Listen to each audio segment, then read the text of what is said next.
السلام علیکم ورحمۃ اللہ وبرکاتہ۔ یہ غزوہ موتا کے تیسرے امیر ہیں حضرت عبداللہ ابن رواحہ رضی اللہ تعالیٰ عنہ، جو انصاری ہیں اور خزرجی ہیں۔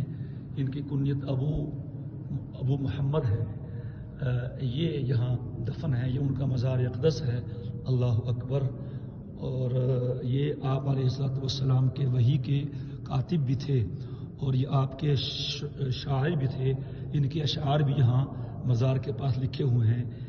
یہ وہی صحابی ہیں جو ذرا ٹھہر گئے تھے کہ میں جمعہ آپ کے پیچھے پڑھ کے جاؤں گا، تو حضور نے ان کو دیکھا، فرمایا عبداللہ تم کہاں؟ کہا جی میں تمہارے ساتھی کہاں؟ کہ جی وہ ایک دن کی مسافت صبح کے وقت کی آگے گئے ہیں، میں انہیں پالوں گا۔ تو آپ نے فرمایا تم ان سے 5 سال پیچھے رہ گئے۔ اور اللہ کی شان یہ ہے، ان کا مزار ان دونوں صحابیوں کے مزار سے پیچھے ہے، اور یہ ان کے شعر ہے۔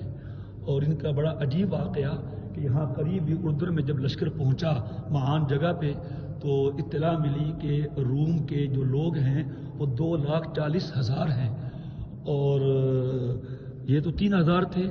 تو جو لشکر کے امیر تھے زید بن حارثہ اور حضرت جعفر طیار اور دوسرے حضرات مشورہ کرنے بیٹھ گئے کہ کیا کرنا چاہیے، حضور کو اس کی اطلاع دیں یا واپسی کریں، کیا کریں، کیونکہ ہم تو زیادہ مطلب لوگوں کا ہمیں سامنا ہے۔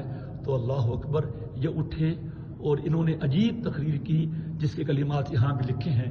کہنے لگے کہ تم کس تردد میں پڑ گئے ہو، تم کس خیال میں پڑ گئے ہو، اور تم نے جس چیز کے لیے نکلے تھے وہ تو تمہارا انتظار کر رہی ہے، اور جنت تمہارا انتظار کر رہی ہے۔ انہوں نے اس انداز سے وہ اشعار کہے کہ پورے کے پورا لشکر تیار ہو گیا، گویا کہ ان میں انہوں نے روح پھونک دی۔ تو یہ وہ صحابی ہیں، اللہ تعالیٰ ان کے درجات کو اور بلند فرمائے۔ اور یہاں یقین کیجئے آ کے یہی کہنے کو پھر دل چاہتا ہے کہ انہوں نے اتنے دور آ کے حضور کا کام کیا اور روم جیسی بڑی سلطنت کو شکست دی۔ واقعی واہ صحابہ واہ، واہ صحابہ واہ، ان کا مقام اور ان کی شان قیامت تک کے لیے بلند ہوتی رہے گی۔